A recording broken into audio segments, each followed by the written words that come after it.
Yang saya hormati segenap Dewan Guru SD 2 Kaligasel, Ibu Bapak, yang saya cintai dan saya banggakan. Sebelum acara ini dimulai, marilah kita panjatkan puji syukur kepada Tuhan Yang Maha Kuasa, yang mana atas limpahan rahmat karunia-Nya sehingga kita pada kesempatan pagi ini bisa berkumpul di ruangan ini dalam rangka pemaparan aksi nyata modul 1 Primat diseminasi budaya positif SD 2 Kaligasel oleh Bapak SPDD CPT angkatan 11 titik 521 dalam keadaan sehat dan suatu apapun.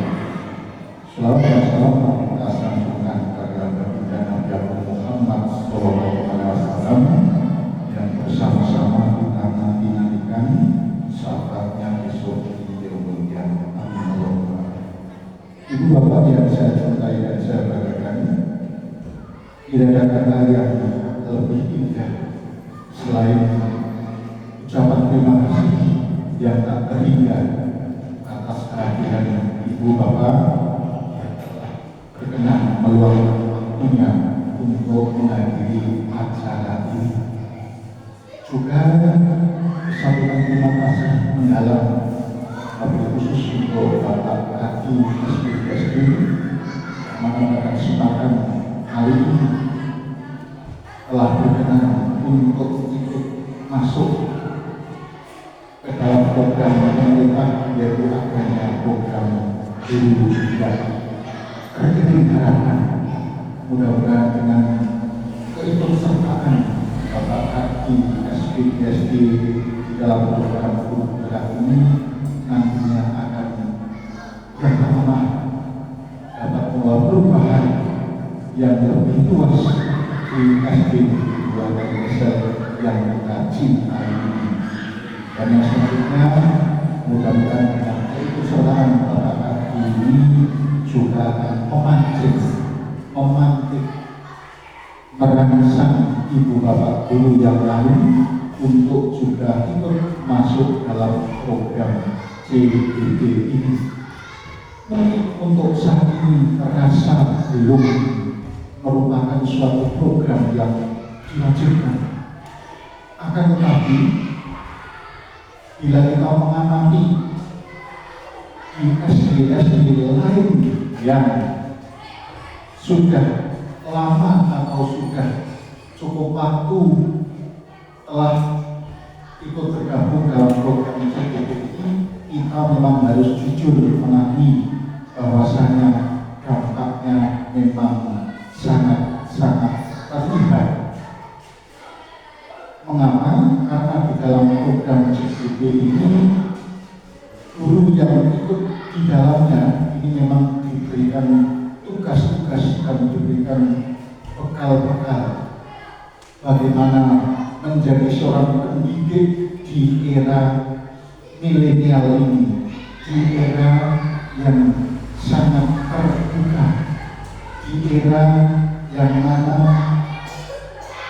tidak hanya muridnya saja, tetapi juga sampai pada wali murid untuk diberikan kebebasan untuk ikut terlibat di dalam proses belajar mengajar, sehingga seorang guru saat ini memang dituntut untuk benar-benar menerapkan pembelajaran yang sesuai dengan perkembangan zaman. Salah satunya yang menjadi tema hari ini adalah nanti kita akan mendengarkan paparan dari Bapak Kaki, yaitu adanya budaya positif. Betul Pak Kaki, budaya positif.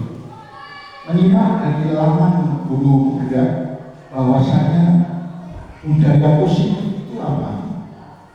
Budaya positif adalah suatu kebiasaan yang diyakini oleh sekelompok orang dalam waktu atau dalam kurun waktu tertentu, ya,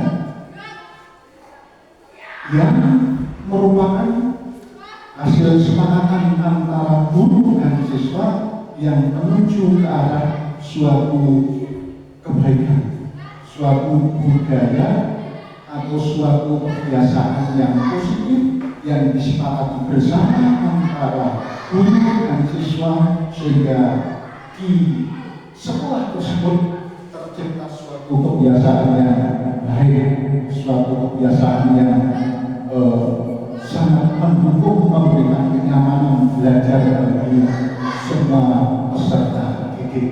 Bila ini nanti sudah benar-benar kita laksanakan, niscaya anak-anak kita, peserta didik kita lebih kerasan lagi, dan apa yang menjadi tujuan pembelajaran di sekolah ini bisa tercapai. Budaya positif sebetulnya sudah tidak asing lagi. Setiap hari kita sudah melaksanakan beberapa dari budaya positif, namun kemudian baru kali ini tegas diperjelas di dalam program CGD ini apa itu budaya positif. Sebagai contoh, bahwasanya kita pelajari, kita mengadakan saling jaga tangan dengan anak-anak kita juga sudah merupakan budaya positif. Tidak melakukan bullying juga sebuah budaya positif. Bergotong royong di sekolahan, tolong menolong, saling membantu, semua adalah merupakan budaya positif. Tinggal sekarang dengan adanya program CGD ini, dan kebetulan rekan kita Bapak Ardi ini sudah masuk ke dalamnya, mari bersama-sama untuk kita ciptakan budaya positif ini, sehingga sekolah dasar kita SD Negeri 2 Kalidesa ini benar-benar menjadi satuan pendidikan yang memang benar-benar dibanggakan oleh segenap murid dari dua dusun, yaitu dusun Lapuk dan dusun Jawira, Desa Kalidesa. Ini sangat baik sekali. Saya sampaikan terima kasih mendalam khususnya untuk Bapak Ardi dan juga semua rekan-rekan guru wakil sekolah SD Negeri 2 Kalidesa ini. Dan ini adalah awal yang baik, ini adalah awal yang membahagiakan untuk mencapai tujuan daripada pembelajaran yang kita laksanakan di SD Negeri 2 Kalidesa. Mudah-mudahan kedepannya nanti apa yang nanti kita akan paparkan oleh Bapak Adi benar-benar bisa kita wujudkan di dalam kehidupan pembelajaran di SD Negeri 2 Kalidesa yang kita cinta, kita banggakan ini. Kiranya demikian sebagai pengantar dari saya, mudah-mudahan bisa berjalan lancar selama mengikuti acara pemaparan aksi nyata modul 1.4 diseminasi budaya positif SD Negeri 2 Kalidesa oleh Bapak Adi selaku CGD angkatan 11 Babit 521. Iya, sambutan dari saya banyak tutur kata yang kurang berkenan, saya mohon maaf yang sebesar-besarnya, dan saya akhiri bila Assalamualaikum warahmatullahi wabarakatuh. Terima kasih. Terima kasih atas waktunya. Selanjutnya adalah presentasi langsung oleh kita Pak Karti. Kepada Pak Karti beliau silakan.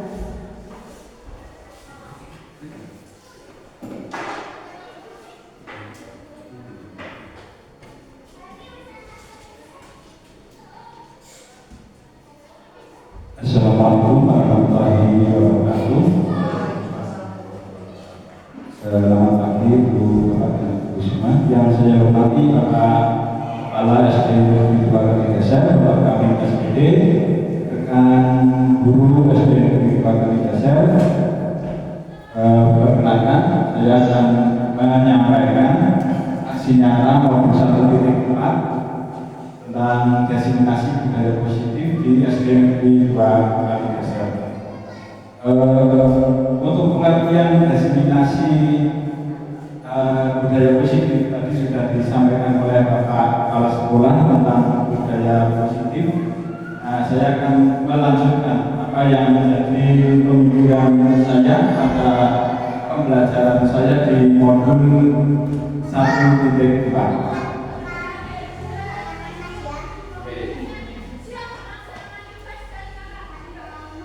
Nah, ini pengertian dari budaya positif tadi sudah sedikit disinggung oleh Bapak kami. Budaya positif itu yang adalah budaya nilai-nilai yang enak dan kebiasaan sekolah yang mendukung perkembangan murid, menciptakan lingkungan yang nyaman, aman, dan menyenangkan. Tujuannya adalah untuk menumbuhkan karakter anak agar mereka dapat menjadi manusia dan anggota masyarakat yang baik. Jadi budaya positif ini kita memiliki tujuan dapat menumbuhkan karakter. Karakter itu adalah kebiasaan anak yang sudah masuk ke dalam jiwa anak sehingga menjadi karakter kebiasaan yang baik.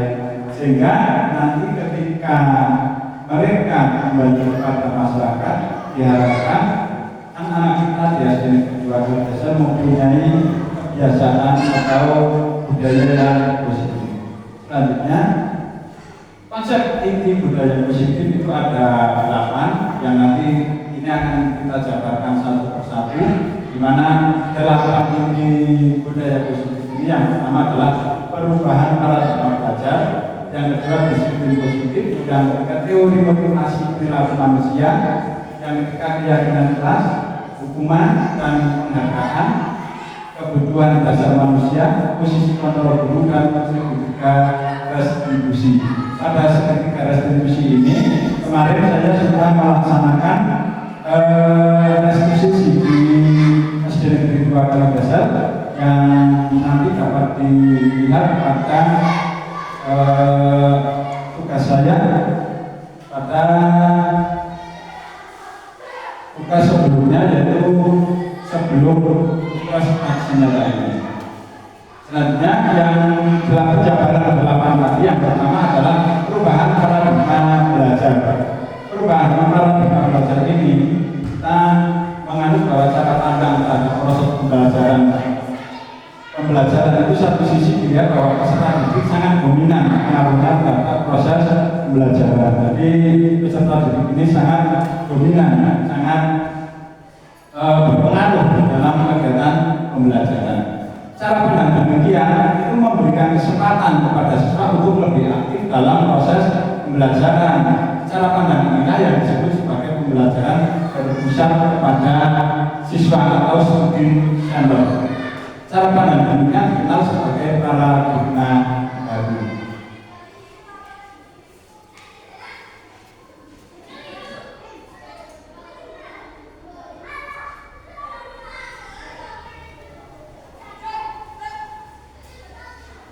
Nah, yang kedua adalah dualisme paradigma pembelajaran. Pada pembelajaran yang pertama itu paradigma lama, itu percaya bahwa faktor guru adalah paling menentukan atau teacher center. Nah, jadi subjek itu guru dan objeknya itu murid. Jadi murid itu jadi objek, guru sebagai subjek. Jadi guru ini orang yang paling berpengaruh di dalam kelas. Jadi murid itu seakan-akan hanya dijadikan sebagai objek pembelajaran. Nah, untuk paradigma yang kedua adalah yang sebaiknya dilakukan, yakni siswa memperoleh kesempatan kepada siswa untuk lebih aktif dalam pembelajaran atau student center atau berpusat kepada murid. Paradigma ini dinamakan dengan paradigma yang baru. Selanjutnya ada tujuan pendidikan nasional sesuai Undang-Undang Nomor 20 Tahun 2003 tentang Sistimnas. Ini berkembangnya potensi peserta didik agar menjadi manusia yang beriman dan bertakwa kepada Tuhan Yang Maha Esa, berakhlak mulia, sehat, berilmu, cakap, kreatif, mandiri, dan menjadi warga negara yang demokrasi serta bertanggung jawab pada pasal 3 Undang-Undang Nomor 20 Tahun 2023. Ini adalah perubahan perubahan pada Undang-Undang Nomor 20 Tahun 2003. Selanjutnya,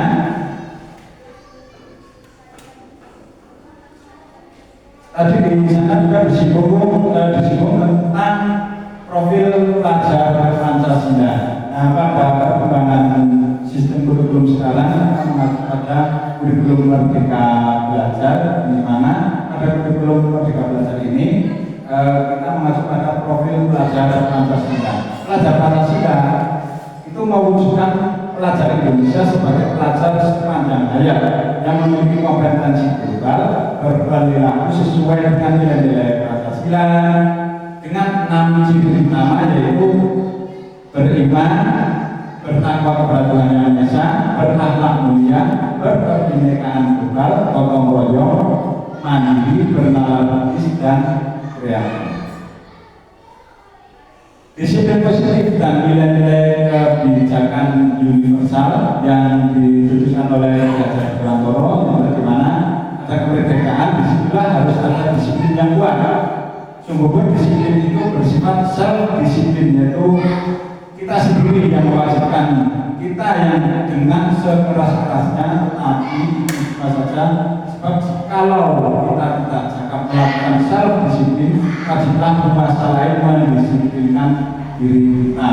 Dan peraturan demikian itulah harus ada di dalam suasana yang merdeka. Jadi ini pendapat dari Ki Hajar Dewantoro tentang disiplin positif. Dari disiplin ini dimulai dari diri kita sendiri.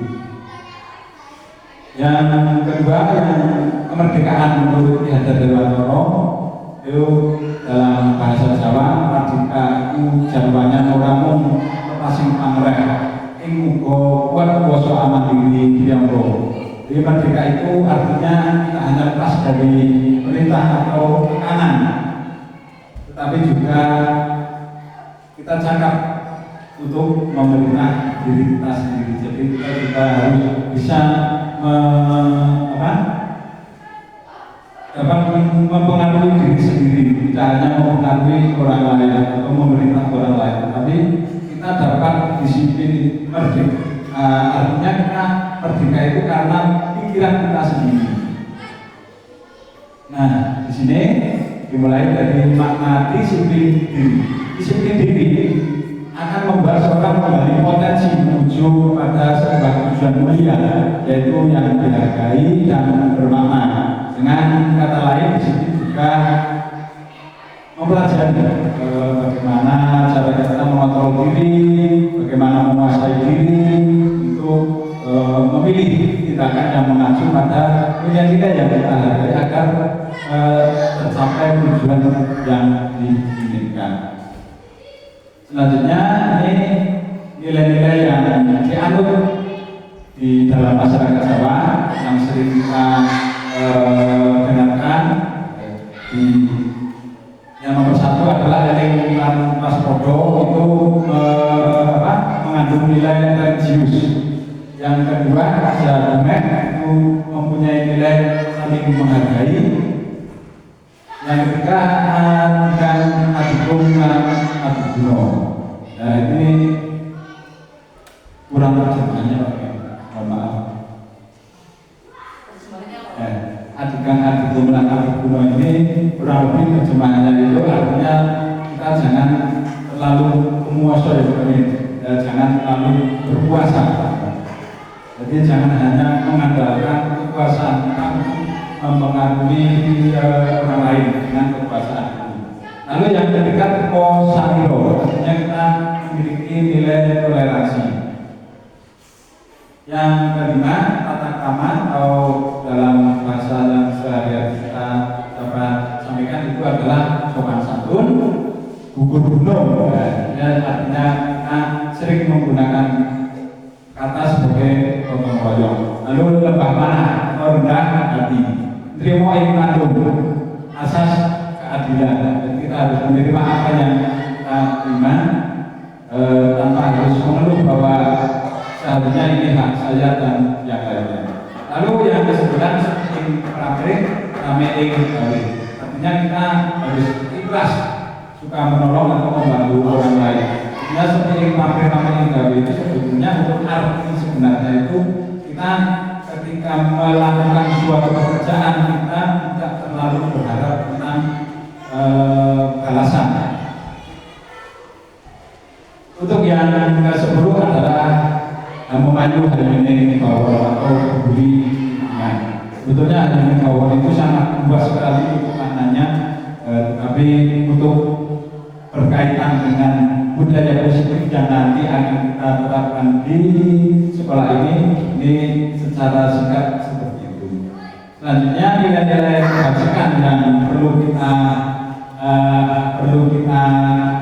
terapkan. Nilai-nilai kebajikan yang pertama adalah pengertian nilai kebajikan. Nilai kebajikan itu apa? Nilai kebajikan adalah prinsip-prinsip moral yang disepakati bersama oleh berbagai bangsa, budaya, dan agama yang fungsi sebagai panduan untuk perilaku yang baik dan benar. Nilai ini merupakan paling besar dari sikap dan perilaku kita, atau nilai-nilai ini merupakan sifat-sifat positif manusia mendasar kita dalam berperilaku. Ini adalah nilai kebajikan. Selanjutnya nilai kebajikan dalam profil Pancasila tadi sudah disampaikan, ada yang pertama beriman bertakwa kepada Tuhan Yang Maha Esa, berakhlak mulia, mandiri, berkala kritis, berkemuliaan global, bergotong royong dan kreatif. Nah, kita sudah masuk ke Virtus Project, proyek nilai kebijakan. Di sini banyak sekali ada nilai-nilai peduli, rajin, integritas, rasa hormat, dan yang lainnya. Itu adalah nilai-nilai proyek nilai-nilai kebajikan yang harus kita tanamkan nantinya di kepada peserta didik kita atau murid-murid kita di SD Negeri 2 Kaligasel atau pada keluarga kita, di mana banyak sekali nilai-nilai kebajikan yang ada. Di sini ada peduli, terus terang, kebersihan, komitmen, belas kasih, percaya diri, ya, dengan rasa gotong royong, bertujuan, rajin, keberanian, kesantunan, kreatif, semangat, kedermawanan, kejujuran,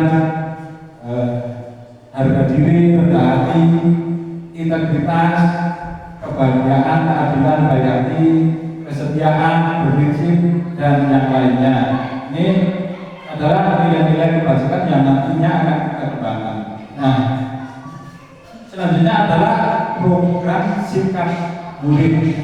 Program sikap murid yang nanti akan kita kembangkan juga di satuan pendidikan kita. Yang pertama yaitu toleransi, rasa hormat, integritas, mandiri, menghargai, antusias, empati, keingintahuan, kreativitas, kerjasama, percaya diri, dan komitmen. Di mana masing-masing ini kita mempunyai harapan.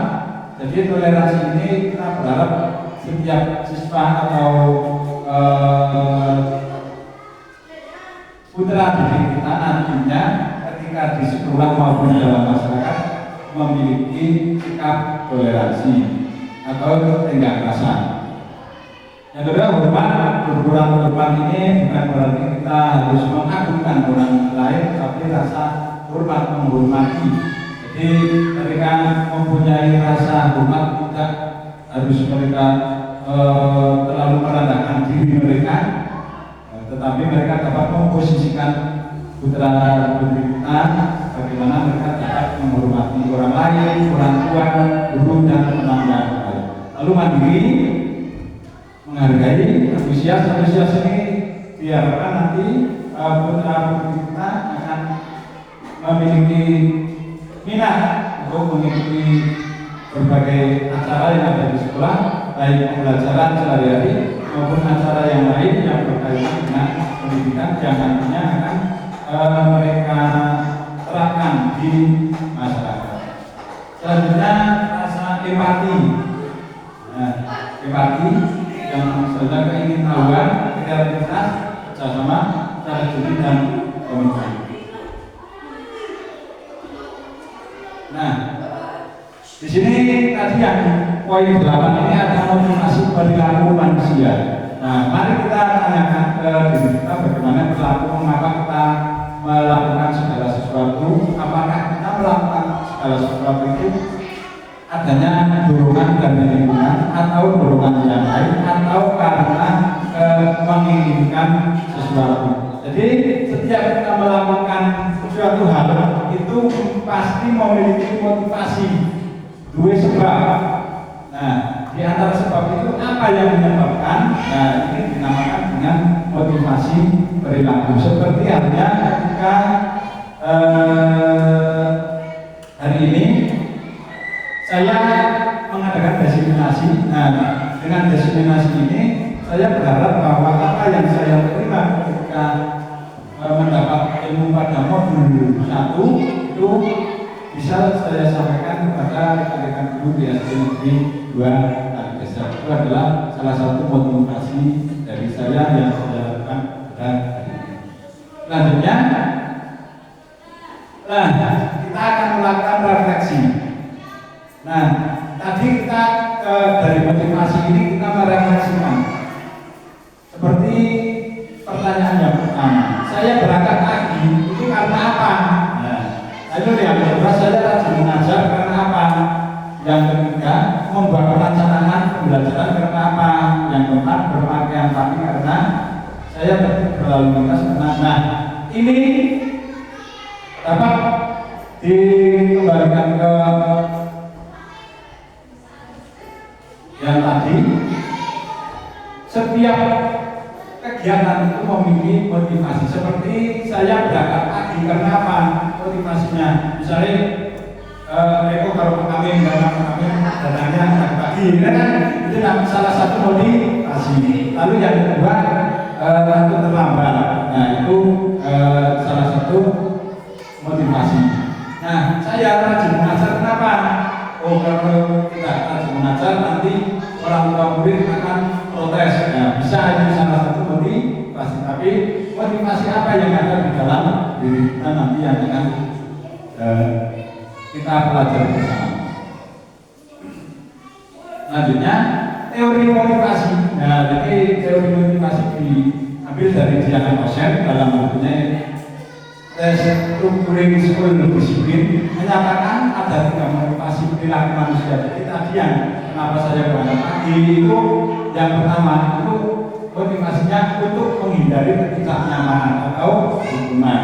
Yang kedua, untuk mendapatkan imbalan, ujian atau penghargaan dari orang lain. Lalu yang ketiga, untuk menjadi orang yang mereka inginkan dan menghargai diri sendiri dengan nilai yang mereka percaya. Nah,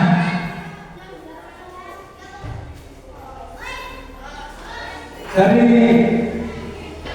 3 poin ini, yang poin 1 dan poin 2 ini adalah poin dari pengaruh motivasi dari luar atau ekstrinsik, pengaruh dari luar. Sedangkan yang ketiga ini adalah pengaruh dari dalam atau motivasi dari dalam. Nah, kita masuk ke sebelum nanti kita masuk ke pada budaya positif, ke hukuman, konsekuensi, penghargaan dan restitusi. Tadi ada 8 poin dan kita sudah masuk ke hukuman, konsekuensi, penghargaan dan restitusi. Di sini ada hukuman, ada konsekuensi, ada penghargaan dan restitusi. Mari kita bahas satu persatu. Hukuman itu apa? Hukuman itu adalah suatu bentuk prosedur tindakan yang diberikan kepada individu atau kelompok sebagai konsekuensi atas kesalahan atau pelanggaran. Itu hukuman, di konsekuensi. Nah, sedang konsekuensi akibat yang terjadi sebagai hasil dari suatu perbuatan. Ini namanya konsekuensi. Tapi kalau hukuman itu prosedur tindakan. Sedangkan penghargaan itu suatu yang diberikan kepada individu, organisasi, kelompok sebagai pengakuan atas prestasi atau keunggulan yang telah dicapai. Lalu ada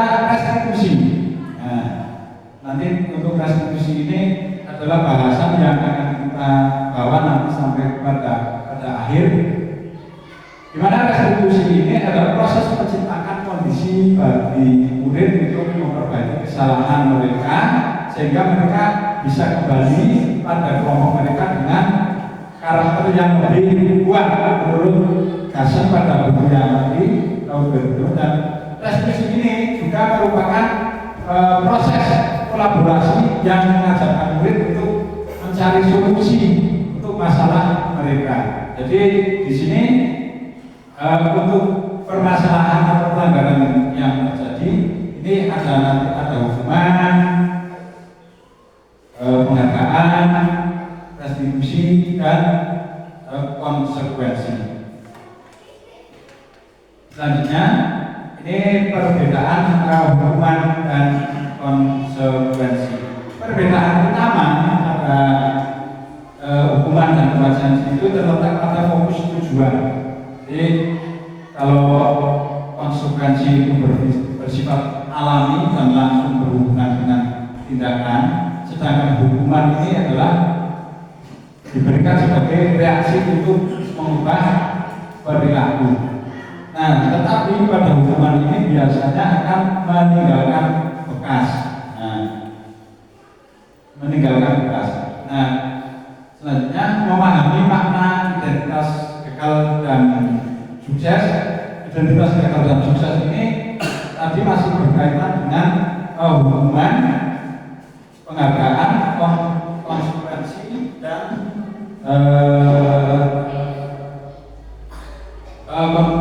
hukuman dan konsekuensi. Jadi ini identitas sukses dan gagal ini berkaitan dengan hukuman dan konsekuensi. Jadi kata disiplin ini tanpa tambahan kata positif di belakangnya, sesungguhnya ini sudah merupakan identitas sukses dan identitas yang sukses, meskipun ini belum memiliki tambahan disiplin kata positif di belakangnya. Dan hukuman merupakan identitas gagal. Nah, hukuman ini dinamakan dengan identitas gagal. Disiplin yang sudah bermakna positif itu terbagi dua bagian, yaitu disiplin dalam bentuk konsekuensi dan disiplin dalam bentuk restitusi atau memperbaiki. Selanjutnya ini ada contoh disiplin gagal dan disiplin yang sukses. Disiplin gagal yang pertama itu adalah hukuman, sesuatu yang menyakitkan kalau hukuman ini dan harus terjadi.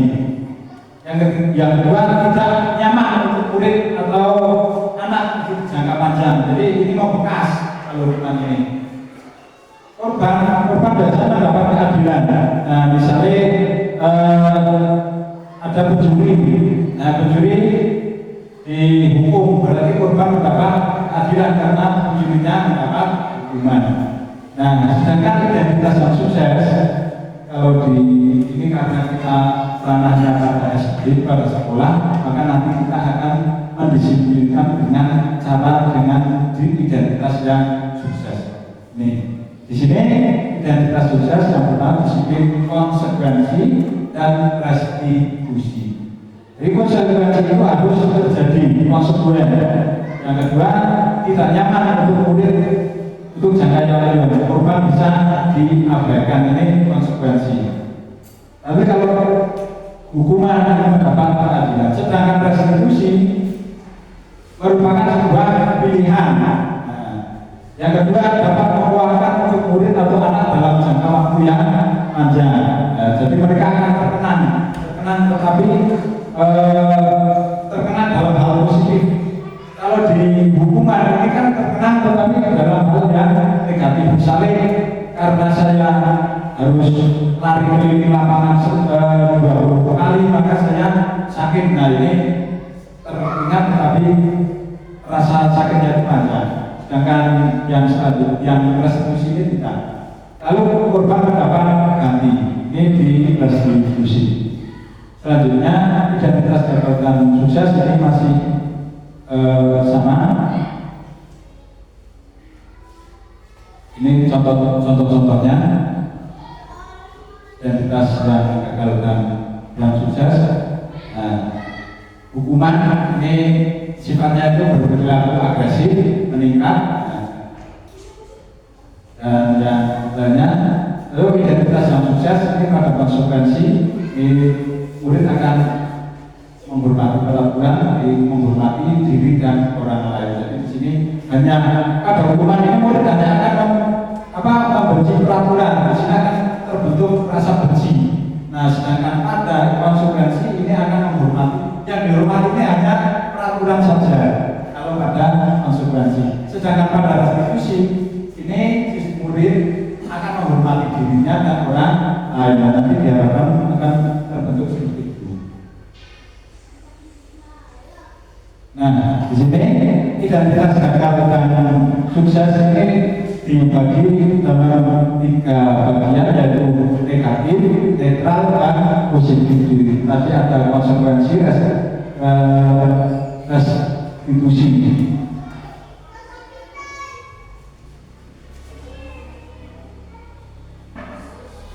Nah, ini. Jadi pada yang pertama terkait negatif ini biasanya pada hukuman. Nah, contoh kata hukuman, awas kalau dilakukan lagi nanti awas ya kamu. Nah, ini adalah suatu hukuman. Lalu yang netral, lakukan apa yang saya katakan. Yang positif, apa hal yang sesungguhnya ingin kamu lakukan. Berarti ini nanti si pelaku ini akan mempunyai alasan untuk kenapa dia melakukan hal tersebut. Nah, dari 3 identitas, yaitu negatif, netral, dan positif ini, dari yang pertama ini adalah hukuman, yang kedua ini konsekuensi, dan yang ketiga ini restitusi. Nah, di sini dalam hukuman ini ada model paksaan. Nah, pada netral ini ada stimulus. Lalu yang positif, yang bersifat positif ini ada teori kontrol. Jadi kita akan mendorong. Jadi akan mendorong disiplin yang positif. Ini pada hukuman ini akan mendorong menyalahkan diri. Pada stimulusnya sekolah mendorong kemajuan. Lalu pada teori kontrol akan mendorong disiplin yang positif. Lalu pada hukuman itu konsep diri buruk, pada netral konsep diri baik, konsep diri baik dan buat. Pada positif ini konsepnya buat. Karena di negatif murid ini anak belajar dan menyembunyikan kesalahan. Jadi karena ada hukuman, ketika mereka melakukan kesalahan akan melakukan secara sembunyi-sembunyi. Jadi murid ini ketika takut dengan hukuman, maka mereka akan melakukannya dengan secara sembunyi-sembunyi. Selanjutnya murid pada sikap netral atau konsekuensi, ini murid akan belajar taat peraturan. Nah, pada budaya positif, murid atau anak akan belajar memecahkan masalah dari dalam diri mereka sendiri. Lalu yang negatif yang selanjutnya itu mencoba mengontrol anak dengan penguatan negatif. Jadi biasanya, jadi yang dia harus tahu hukum, berarti hari ini saja juga harus bisa menghukum teman yang lain. Lalu, nah ini adalah nilai negatifnya. Lalu yang netral ini mencoba mengontrol anak dengan penguatan positif. Lalu yang positif, anak paham bahwa dirinya yang bukan kendali baik diri sendiri atau intrinsik tadi.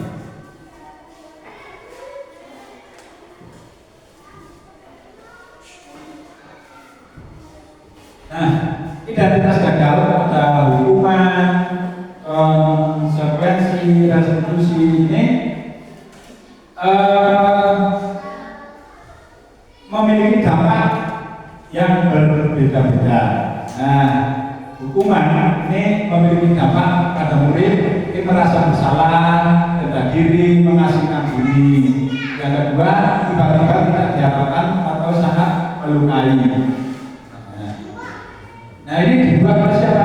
Dibuat oleh guru, biasanya tanpa melibatkan murid. Kalau hukuman ini tanpa melibatkan murid atau peserta didik. Lalu sifatnya itu sangat menyakitkan. guru menjalani konsekuensi dengan menyalahkan atau mengkritik, menyindir dan merendahkan. Ini biasanya hukuman, sifat hukuman. Sedangkan konsekuensi ini menghilangkan hak waktu jeda seorang diri atau time out. Yang ketiga, yang kedua itu penahanan. Yang kedua sudah diketahui masuk akal. Lalu ini sudah mulai dibuat oleh guru dan murid pada konsekuensi ini. Nah, akibatnya ini membantu guru menyatakan peraturan, melakukan peringatan dan menerapkan konsekuensi. Pada restitusi ini murid tidak kehilangan waktu, namun masih tetap bersemangat untuk memperbaiki diri, berupa undangan untuk mengadakan restitusi. Ini ada undangan. Jadi misalnya anak salah, ini anak diundang oleh guru atau oleh teman lain, kenapa hal itu bisa terjadi. Nah, ini pada restitusi ini dibuat oleh murid itu sendiri, dibuat oleh murid itu sendiri. Lalu akibatnya itu akan menguatkan guru, membuat keyakinan kelas, membimbing kerangka ajuan dan berpikir restitusi murid. Ini pada restitusi. Selanjutnya pada kesimpulannya, di hukuman ini bersifat tidak terencana atau tiba-tiba. Anak atau murid tidak tahu apa yang akan terjadi dan tidak dilibatkan pada hukuman ini. Hukuman bersifat satu arah komit, tidak ada hukuman balik, namanya satu arah. Murid hanya menerima satu hukuman tanpa melalui suatu kesepakatan atau pengarahan dari pihak guru, baik sebelum atau sesudahnya. Yang keempat, hukuman diberikan bisa berupa fisik maupun psikis. Murid yang disakiti oleh suatu perbuatan atau kata-kata. Misalnya mobil jatuh, itu misalnya itu sudah merupakan menyakiti secara psikologi. Lalu untuk kesimpulan konsekuensi, konsekuensi ini sudah terencana atau sudah ada kesepakatan antara guru dan murid, sudah dibahas dan disetujui oleh guru dan murid. Lalu umumnya itu bentuk-bentuk konsekuensi dibuat oleh pihak guru dan murid sudah mengetahui sebelumnya konsekuensi yang akan diterima bila ada pelanggaran. Ini konsekuensi. Nah, sekarang kita akan memilih ada 7 contoh kasus. Ini satu, mencatat 100 kali dalam buku kalimat saya tidak akan mengulangi lagi karena terlambat ke sekolah. Ini termasuk hukuman atau konsekuensi?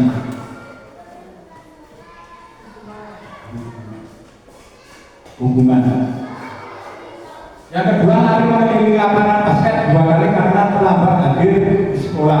Ini juga termasuk hukuman. Tapi ini tidak menjadi hukuman ketika sedang pelajaran olahraga. Kalau ini di luar jam olahraga, maka ini termasuk hukuman. Lalu yang ketiga, membersihkan coretannya dibuat di meja tulis. Ini termasuk hukuman atau konsekuensi? Murid membersihkan coretannya yang dibuat di meja tulis. Ini konsekuensi karena orang membersihkan, konsekuensinya membersihkan. Yang keempat, murid diminta untuk push up 15 kali.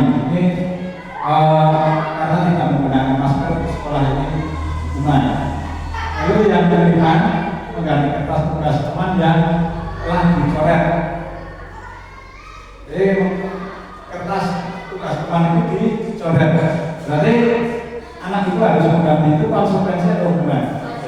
Iya, konsekuensi. Lalu berjemur di lapangan basket pukul 12 siang karena ngobrol dengan teman. Ini hukuman. Berdiri di depan kelas sambil mengangkat satu kaki. Ini juga hukuman. Baik, selanjutnya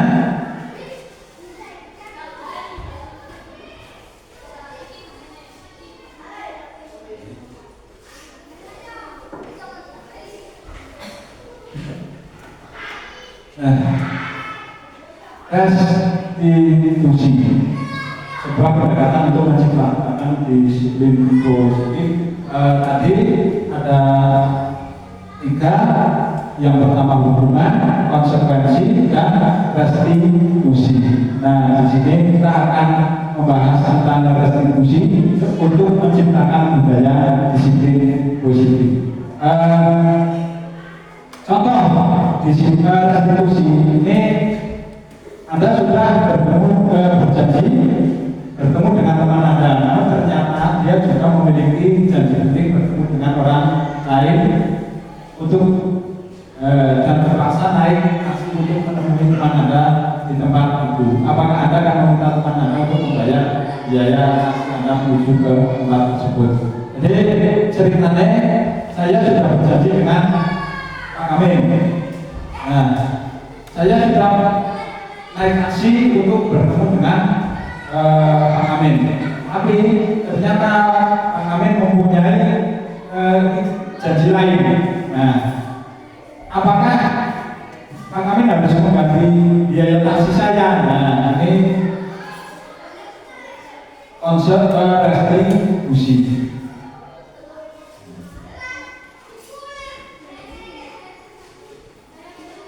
Nah, restitusi ini adalah sebuah cara untuk menanamkan disiplin pada murid. Nah, disiplinnya itu bukan hanya disiplin saja, tetapi di sini juga disiplin positif. Nah, restitusi ini menciptakan proses menciptakan kondisi bagi murid untuk memperbaiki kesalahan mereka, sehingga mereka bisa kembali kepada kelompok mereka dengan karakter yang lebih kuat, jadi tidak merasa rendah diri. Restitusi juga proses kolaborasi antara guru dan murid itu mencari solusi untuk masalah, untuk membantu berpikir tentang apa yang mereka inginkan, bagaimana cara untuk memperlakukan orang lain, atau bagaimana cara kita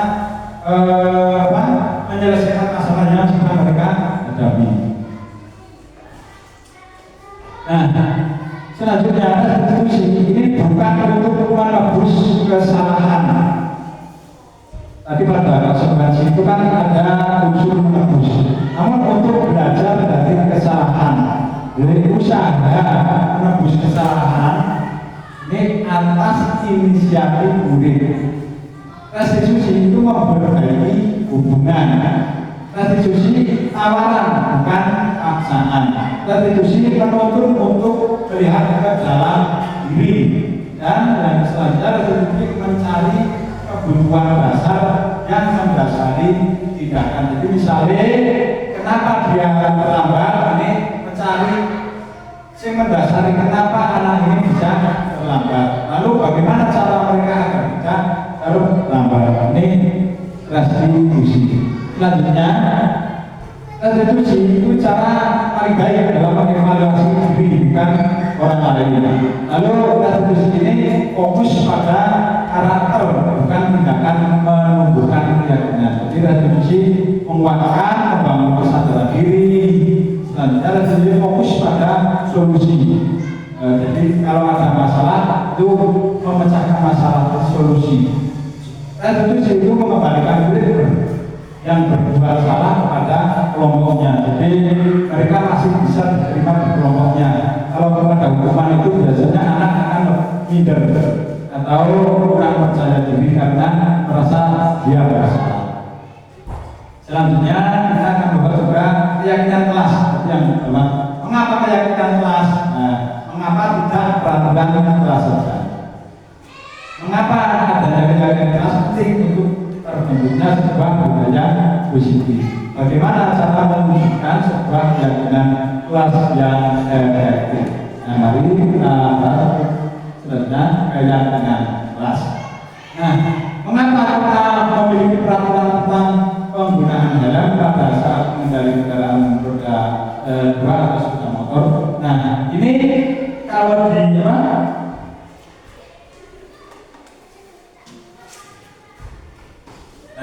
kalau di budaya masyarakat ini, hal ini mengendari kendaraan harus dengan helm ini karena yang pertama bisa takut hukuman, lalu yang kedua karena ingin melindungi diri. Nah, yang takut dari hukuman ini adalah faktor dari luar, sedangkan untuk melindungi diri dari keselamatan itu faktor dari dalam. Nah, ini nanti pada keyakinan kelas ini juga dapat menanamkan keyakinan yang menunjukkan motivasi intrinsik.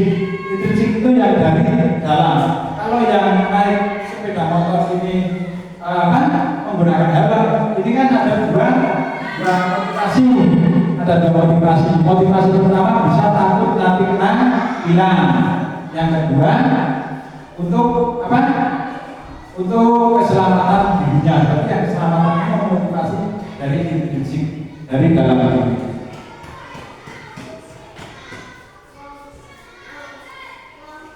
Nah, keyakinan kelas ini adalah nilai-nilai kebajikan universal yang disepakati oleh anggota kelas yang bertujuan untuk membangun budaya positif dan disiplin di lingkungan sekolah. Sebetulnya untuk SD negeri kita sudah melakukan budaya positif yang tadi sudah disampaikan oleh Pak Kamil. Budaya positif yang kita lakukan itu sudah banyak sekali, hanya saja budaya positif ini belum kita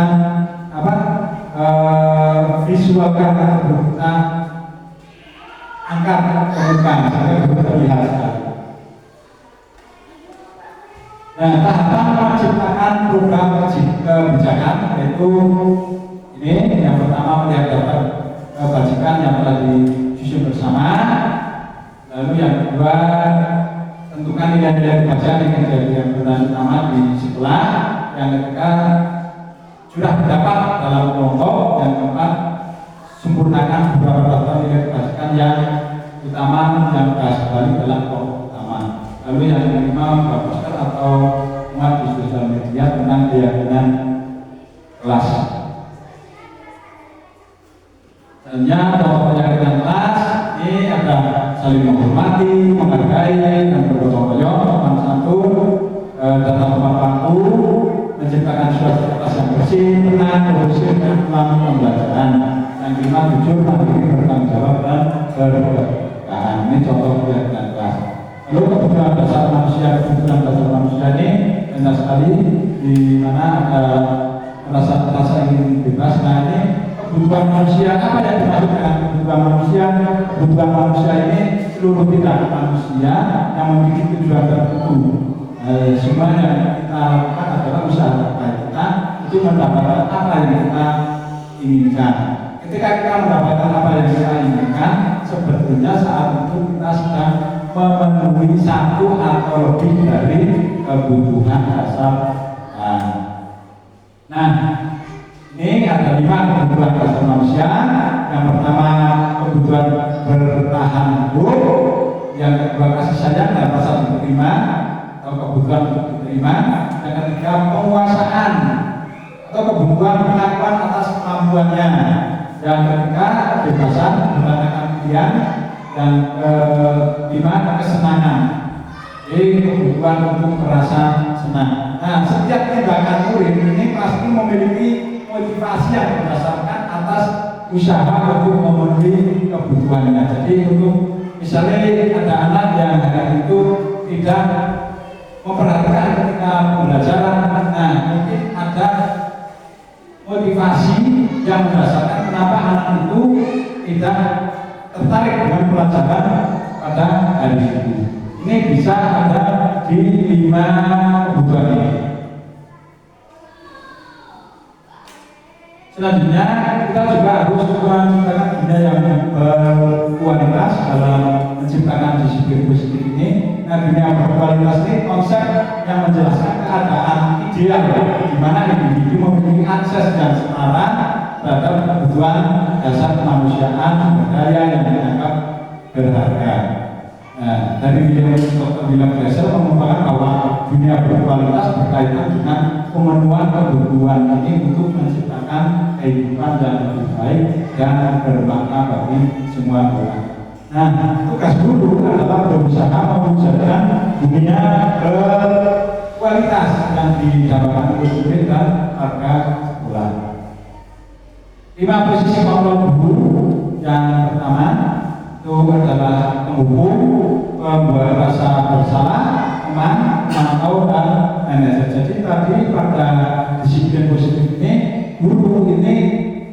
memiliki 5 posisi kontrol.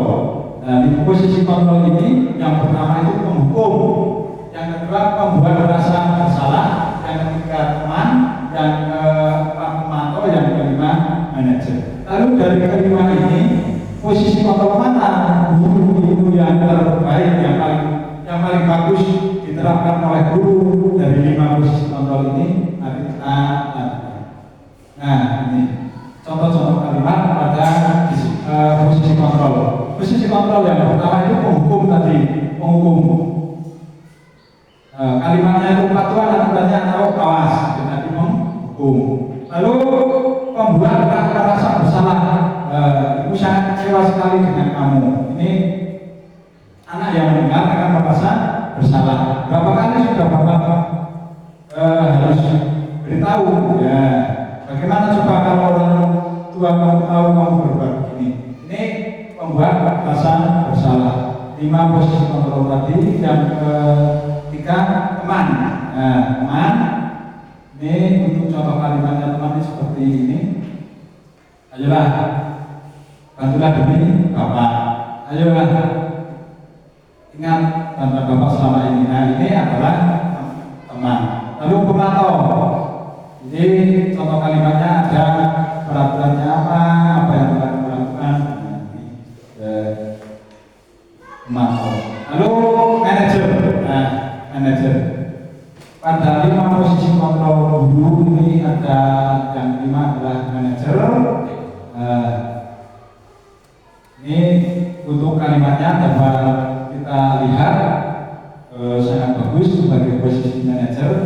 Apa yang sudah kita yakini bersama kelas, apa yang kamu yakini. Nah, jika kamu meyakininya, apa kamu bersedia memperbaikinya. Nah, ini adalah posisi manajer.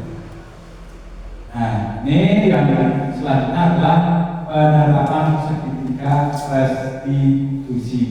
Nah, segitiga restitusi ini adalah suatu proses dialog yang dilakukan oleh guru atau orang tua untuk membantu anak dalam memperbaiki kesalahan. Yang pertama itu menstabilkan identitas. Menstabilkan identitas.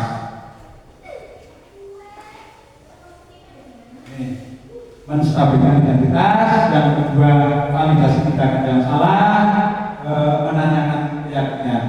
Nah, dari 3 poin ini,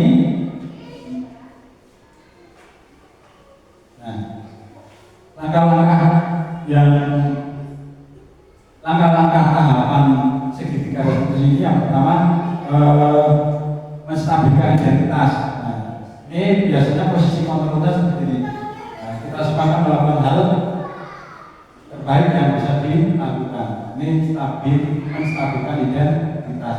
Lalu yang kedua, validasi tindakan yang salah. Nah, lalu yang ketiga, menanyakan keyakinan. Ini teori kontrolnya seperti ini. Ini tahapan restitusi pada seperti tiga tahapan pada restitusi ini. Yang pertama, menstabilkan identitas, validasi tindakan yang salah, menanyakan keyakinan, dan teori kontrolnya dapat kita lihat seperti itu. Dan ini contoh apa? Contoh pembentukan keyakinan kelas yang ada di kelas saya itu seperti itu. Dan ini terima kasih pada kesempatan ini. Saya sudah menyampaikan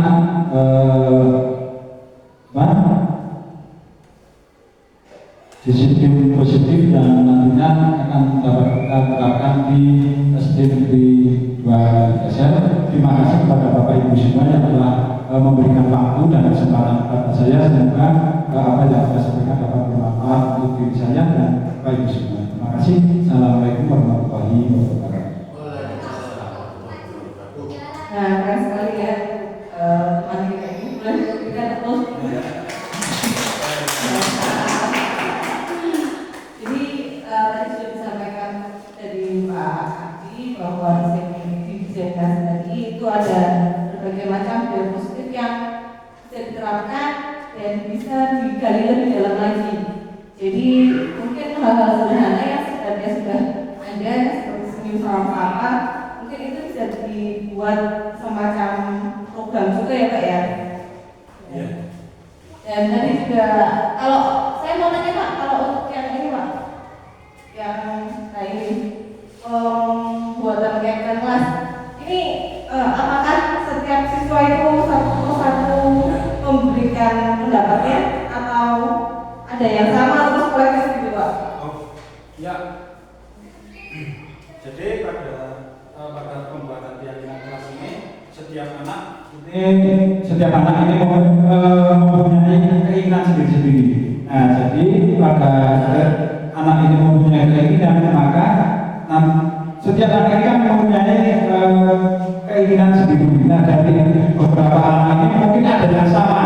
Nah, dari yang sama ini nanti yang misalnya anak seperti di kelas saya ini kan ada 14 anak. Nah, yang sama ini misalnya berapa? Yang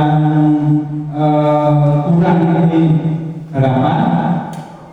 Lalu yang sama ini dikumpulkan. Nah, misalnya si A, B, C ini sama dikumpulkan. Misalnya tentang disiplin saja tidak akan meninggalkan kelas ketika pembelajarannya. Jadi satu kesepakatan.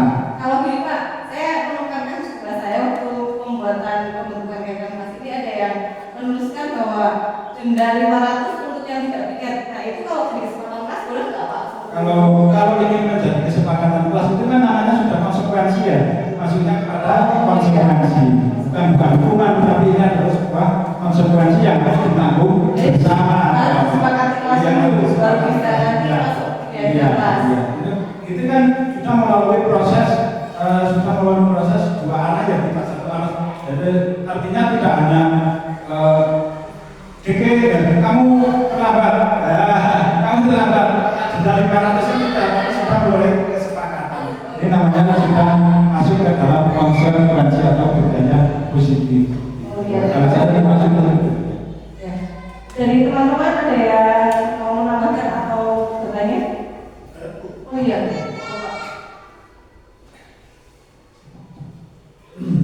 Terima kasih atas waktunya untuk Pak Ardi. Barangkali mungkin bisa sedikit dijelaskan.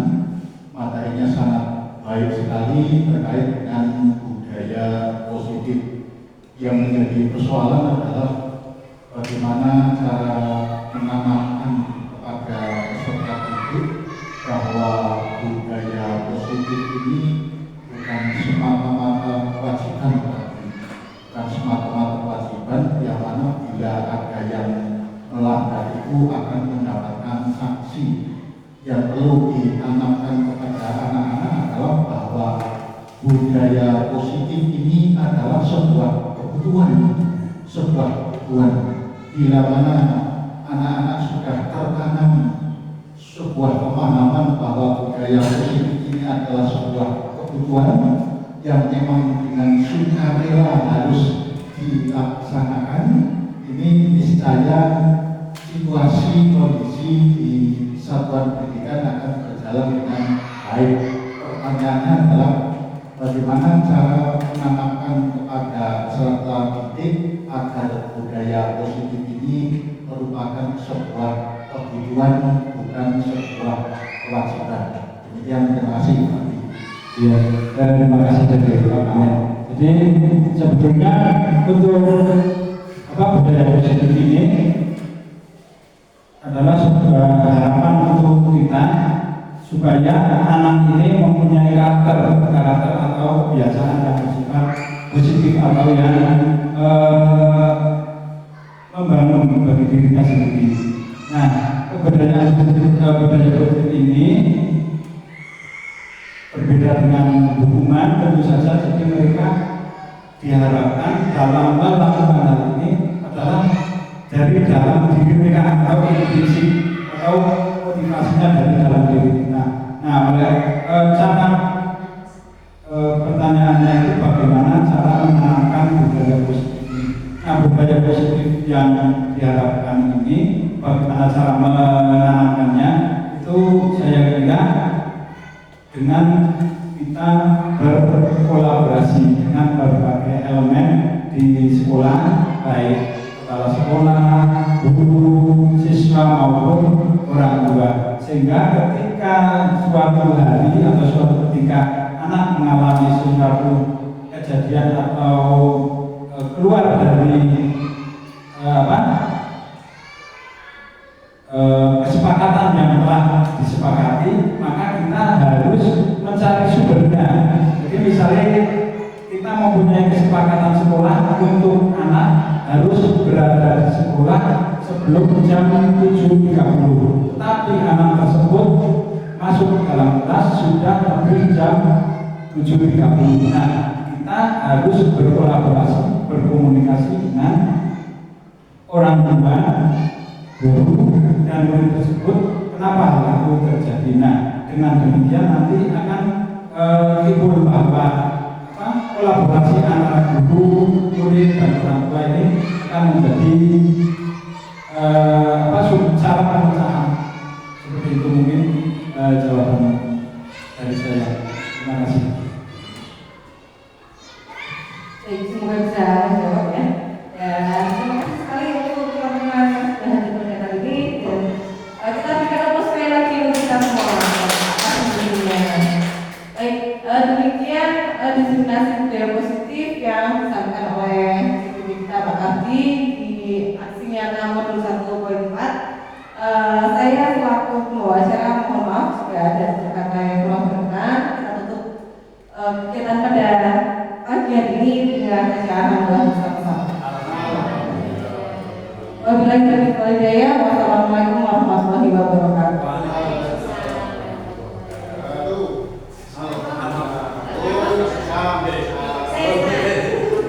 Saya bangsa pemahamannya ini harus berlaku sudah 500 kali pemahamannya kan hukuman sebenarnya asli kan